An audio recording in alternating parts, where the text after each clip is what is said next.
Ya, amin'ny maha candidat natolotsy Jesosy de tena hoe mpamonjy sy mpanavitra ny tarigetra hoentiko. Zany hoe tanjoko zany hamonjy de hanavitra ary hanafaka de sady hanampy ihany koa. Am'izao fotoana zao moa zany tenako de manao antsoavo ho anareo mahatra, nareo tsy manana sahirana ara-pivelomana, tsy manako hanigny rehetra. Efa nanangana projet ngeza be aho fanjakam-pisorona.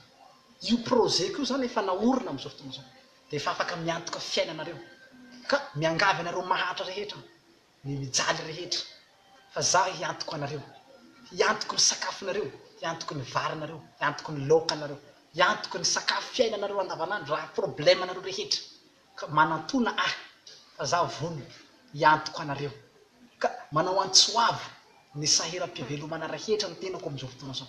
Fa efa nanangana projet zaho zao miantoka vahoaka maimaim-poana. Efa misy olona 1000 personne no antofako am'izao fotoana zao. De mbola mitombo izy io.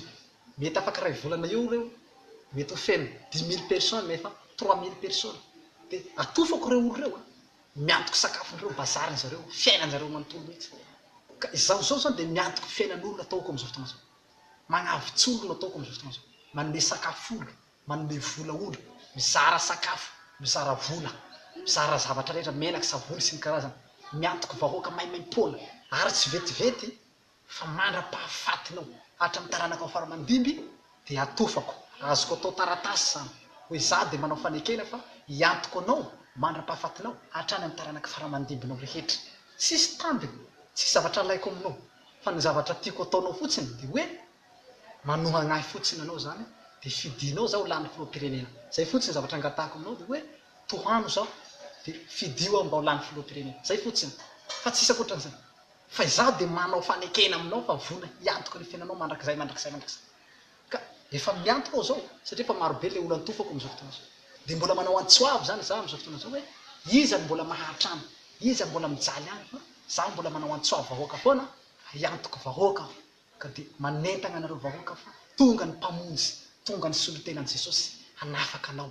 Miantoko olo marary maimaim-poana, mitsabo marary manao maimaim-poana fa manangana hôpitaly eo am'izao fotoana zao.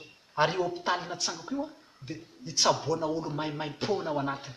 Nanangana ekôly ihany koa, ekôly privé. Io ekôly io ianarany ankizy maimaim-poana koa ny ao anatiny. De nanongana coopérative koa za, resaka coopérative. De io coopérative natsangako koa de le tomobily miasa ao zany, resaka fiara miasa ao, tomobily de maimaim-poana tsy mandao frais ny vahoaka. Mbola hitady avion koa za andeha France, andeha andafy any, maimaim-poana koa anao aller retour tsisy frais aloha. Zany hoe zaho zany tena hoe voninahim-piadana vahoaka zany, voninahim-piadana zany zaho ty satria miaraka amin'ny Jesosy. Fitsaharana nahatongavako eto, famonjena, fanavotana, fanampiana, fanafahana ny Madagasikara. Ka rehefa lany filoham-pirenena aho hiadana ny tanindrazantsika. Tsisy fijaliajaliana intsony eto Madagasikara, tsisy fahatrana intsony eto Madagasikara. Ho lasa première puissance mondiale Madagasikara, firenena matanjaka, ho voalohany eto Madagasikara, eto amin'ity tany ty, ho lasa paradisy Madagasikara. Tsisy raha mpijalijali anareo intsony koa fa tena hamoaka bary ny tany. Eny fa atapony tendrombohitra aza ho feno vary satria andatsaky ranolorana Jehovahandriamanitra sy Jesosy Kristy ary vokatsy ny tany, hamokatra ny biby. Maro ny biby fiompy, ho avy aby ny karazan'ny biby rehetrarehetra. Zany hoe raha tsoroko eto zany tena hiadana atsika, tena hiadana atsika, tena hiadana raha olona, tena ho afaka atsika, tena ho afaka atsika. Ka fidio marika tantandraza filohan'ny Madagasikara. Zay zany hafatra ka de makasitraka anao magnaraka zay fandarana sotra.